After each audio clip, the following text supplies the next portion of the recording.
I went to the mother goddess of neuroscience. There is a mother goddess of neuroscience, and her name is Susan Greenfield. I said, Susan, what is this consciousness? She said, Jay, don't ask us, we don't know. Just an honest answer. It's a hard problem that has never been solved, which says that how is it possible that this kind of lifeless neuron somehow produce this subjective experience which gives us access to reality. We have never touched it. We don't know what it is. That's the honest truth. You don't know what is consciousness either. When you're doing life sciences, oh yes, no clue. You don't know which slice of the brain produces it. We don't know which experiment to do to discuss this, to find what is its origin. We have no clue what this consciousness is all about at all.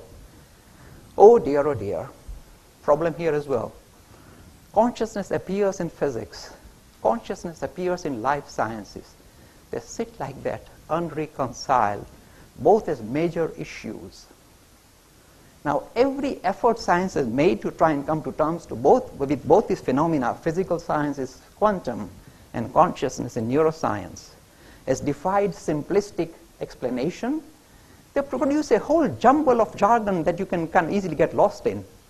And yet they do not give you. Do you know what's the difference between proper science and kind of purely, synthetical science, which we have a string of words to kind of link to each other, and there you go round the mulberry bush without defining the mulberry bush.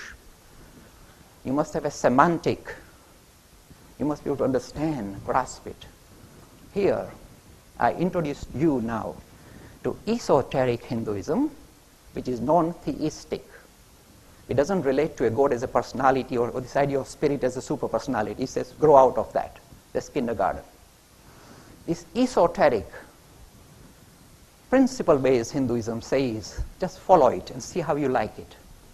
It says, through introspection, by looking inward, you discovered what is underpinning to this creation.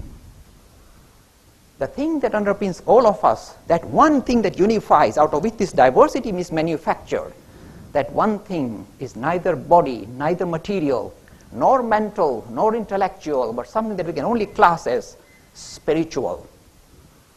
And the two places, the two words that we can use to define the idea of spirit, to give it some kind of handle on this idea of spirit, the two words the Hindu philosophy throws up are asti, bhati. Asti comes from asti, we had asiti in English. It means existence itself. From bhati means consciousness itself. And this is where the reconciliation lies. When you ask a quantum physicist, this thing that you do, this mathematical squiggle you keep doing it, give it a physical interpretation. We are fed up with your this airy-fairy, arty-farty stuff. Give us a physical interpretation of your psi function. They say, if you push us hard, I tell you what the psi is like. It is nothing but a wiggle in existence, probability of existence. It's a wiggle in existence is the quantum phenomena. Bhati, consciousness, is the other aspect. And the reason why they link up is this. The very thing that underpins this reality, because manifested in the material world that we experience in front of us, becomes more clearly visible as living things, as the thing that is beginning to wiggle, becomes more clearly manifested as consciousness in us, in human beings. And there are not many consciousness. Consciousness doesn't have a plural. The same one thing is lighting up, looking out through all these eyes here and now. This is how we bring the idea of existence and consciousness together through quantum and through neurosciences. What is the conclusion? Why am I saying this? We live in a world which is so strongly dominated by a materialistic ethos that we produce Madonna, who likes to sing, I'm a material girl in a material universe. It's time to change that. And the way we change it is this. This is the conclusion of the Hindu tradition. It says, we are not material beings aspiring to the idea of spirituality or conjuring up the idea of spirituality so that we can behave better with each other, we can be more ethical. It's not just a, if you like, a ploy of humankind to become a little bit better. So we say we are not material beings conjuring up ideas of the spirit in order to regulate our material lives.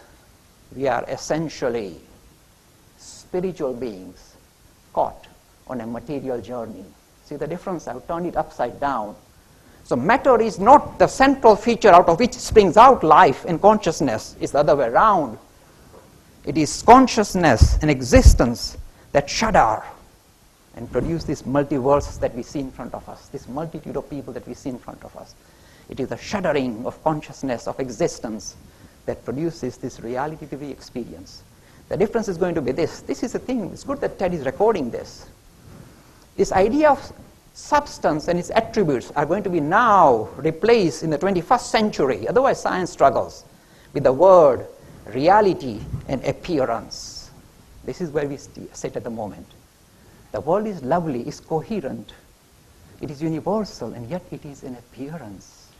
The essential thing that underpins all of us and this material world is spirit, not matter. Thank you, my friends. Ladies and gentlemen, Jay Lakhani.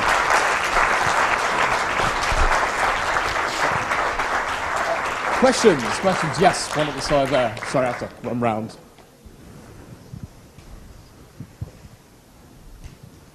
Thank you. That was a very interesting lecture.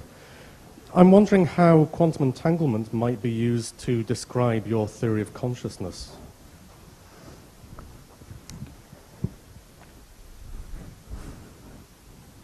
We say, in reality, there is only one. This is called Advaita Vedanta, or the philosophy of the Hindus. We say this one appears, and the word is Maya, appears as the multitude, as the what is being observed, the object, as well as the subject. So the split appears at the level of appearance. There is only one. So even though I said consciousness and existence, the philosophy says you can't even separate them. When you separate them, appearance has already begun to show itself. So this idea of subject-object divide is also a part of the appearances. At the deeper level, there's only one, which is intertwining of consciousness and existence itself. It's called Satchitanand or Asti Bhati Priya in the esoteric Hindu philosophy. And let me tell you one thing. Schrodinger, one of the fathers of quantum mechanics, he was very shrewd and well versed. He actually commented that what we are discovering in quantum mechanics and modern science resonates extremely well with the sayings of Eastern metaphysics. It was well recognized. Nothing new that I'm putting on stage now. But it's very necessary to re-emphasize the spirit over the matter, because otherwise we live in a world where we think the only thing we have to do is, because we are material beings, chase after material objects, mask them, become a bigger consumer, consume and burp. Eat, drink and burp. There's nothing more to life. And this thing is saying, grow up, there's much more to you than you think.